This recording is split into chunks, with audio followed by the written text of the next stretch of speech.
हमारा वीडियो अच्छा लगे तो आप चैनल को प्लीज़ सब्सक्राइब एवं लाइक ज़रूर करें। ये कहानी का शीर्षक एक चुप सौ सुख। ईश्वर ने हर इंसान को दो आँखें, दो कान, दो दिए हैं। ईश्वर ने हर इंसान को दो आँखें, दो कान, दो नासिका, हर इंद्रियाँ दो दो दी हैं, पर जीव एक ही दी। इसका क्या कारण रहा होगा? इस कहानी का यही शीर्षक है, एक चुप सौ सुख। मैं आपको इसका जवाब इसी कहानी में मिल जाएगा। एक मछली मार कांटा डाले तालाब के किनारे बैठा हुआ था।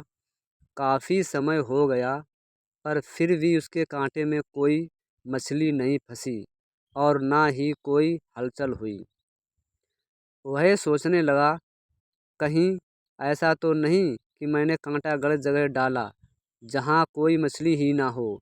उसने तालाब में झांका तो देखा कि उसके कांटे के आसपास तो बहुत सी मछलियाँ थीं। उसे बहुत आश्चर्य हुआ कि इतनी मछलियाँ होने के बाद भी कोई मछली फंसी क्यों नहीं। एक राहगीर ने जब यह नज़ारा देखा तो उसने मछली मार से कहा, लगता है भैया आप यहाँ पर मछली पकड़ने के लिए बहुत दिनों से बाद आए हैं। भैया क्या आपको बताऊँ, नहीं पता कि अब इस तालाब की मछलियाँ कांटे में नहीं फंसती।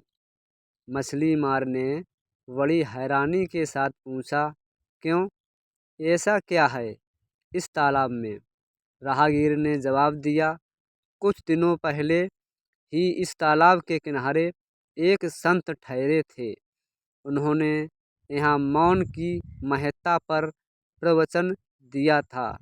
उनकी वाणी इतनी प्रभावशाली थी कि जब वे प्रवचन देते थे तब इस तालाब की सारी मछलियाँ भी बड़े ध्यान से सुनती थीं। उस राहगीर ने आगे कहा, ये उनके प्रवचन का ही असर है कि उसके बाद जब भी कोई इन्हें फंसाने के लिए कांटा डालकर बैठता है तो ये मौन धारण कर लेती हैं।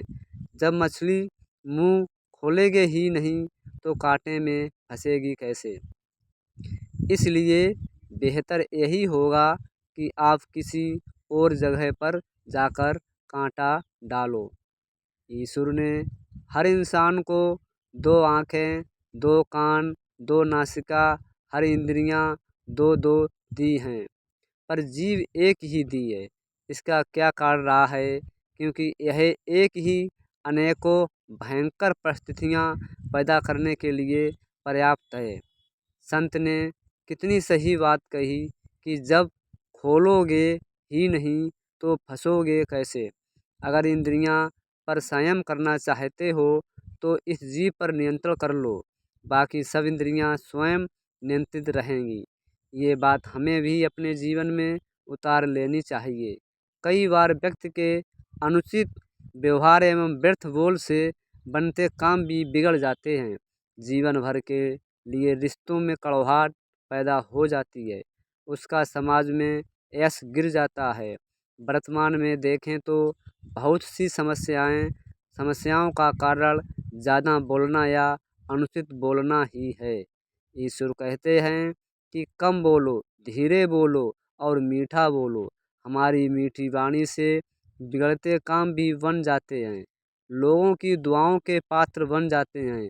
वाणी से हमारे व्यक्तित्व की पहचान होती है।